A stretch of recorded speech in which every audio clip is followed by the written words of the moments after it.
Welcome back to our channel, coin lovers and treasure hunters. Today we're diving into one of Australia's small but mighty coins, the 1988 1-cent coin. At first glance it might look like just another bronze coin that used to jingle in pockets, but the truth is certain 1988 1-cent coins can actually be worth big money to collectors. In this video, I'll walk you through the history of this coin, the rare varieties that exist, and exactly what makes some of them so valuable. So if you've got one sitting in your old change jar, you lines definitely want to watch this right through to the end. Let's get started.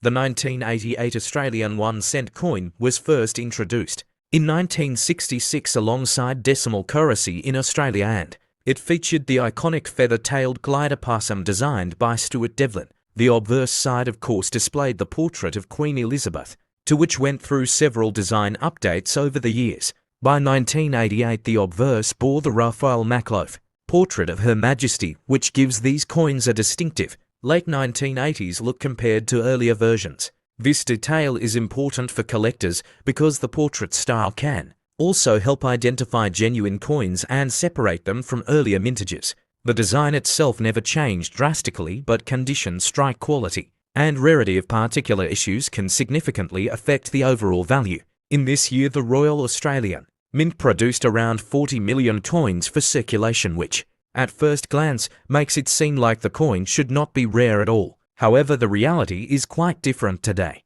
After the Australian government decided to withdraw 1 and 2-1 coins from circulation in 1990, to millions of these coins were rounded up and melted for their bronze content. That means that although 40 million may have been minted originally, a very large proportion of them no longer exist in circulation or in collections, making well-preserved examples increasingly harder to find. Condition is everything. Circulated 1988 1-cent coins usually only sell for a few cents over face value, maybe between 10 cents to $1 AUD depending on condition. However, if you have an uncirculated example straight from a mint roll or part of a mint set, then the value can jump significantly. Brilliant uncirculated coins can fetch anywhere between $3 to $10 AUD, and coins in high-grade condition certified by professional grading services can sell for even more. If you're lucky enough to find a coin with a rare error such as a Maya strike,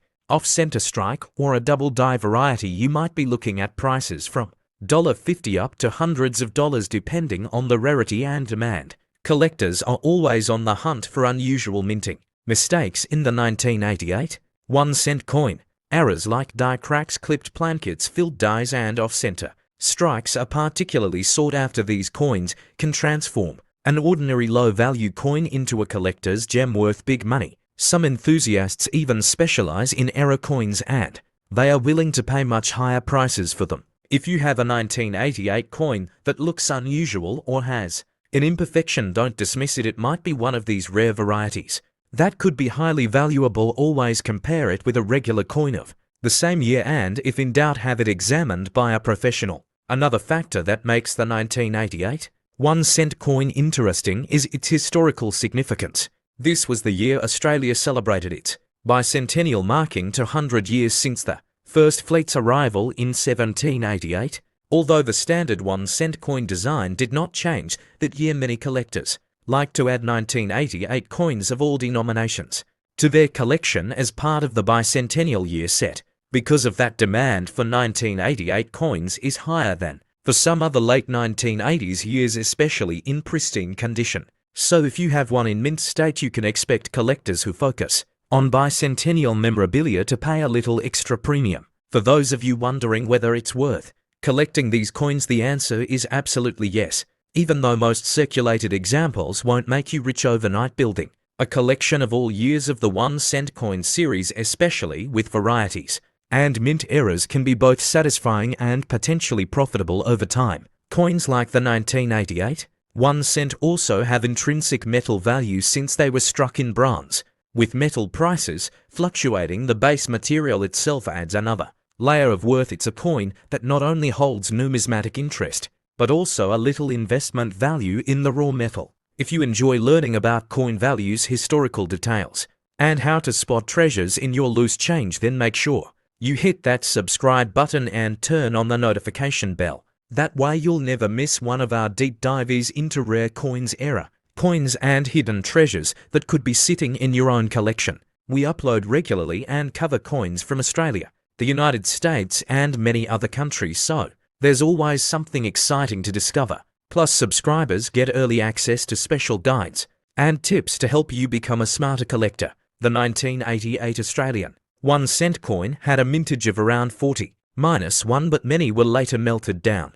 Circulated coins are worth a small premium over face value, but uncirculated and error coins can be worth much more. Its connection to the bicentennial year of Australia also adds to its collector interest. The key takeaway is that while not every 1988 coin is valuable, keeping an eye out for mint condition examples, error varieties, or professionally graded pieces can lead to significant value. Thank you for watching, and remember, coin collecting is not just about money. It's also about the joy of preserving history, discovering hidden treasures, and connecting with stories that small pieces of metal can tell. If you've got a 1988 1 cent coin in your collection, now you know what to look out for, and you might just be holding onto a little piece of Australian numismatic history that could be worth much more than you think. Don't forget to drop a comment below sharing whether you've found any rare or unusual 1 cent coins, and as always, make sure to like this video, subscribe to the channel, and stay tuned for our next deep dive into the world of coins and collectibles.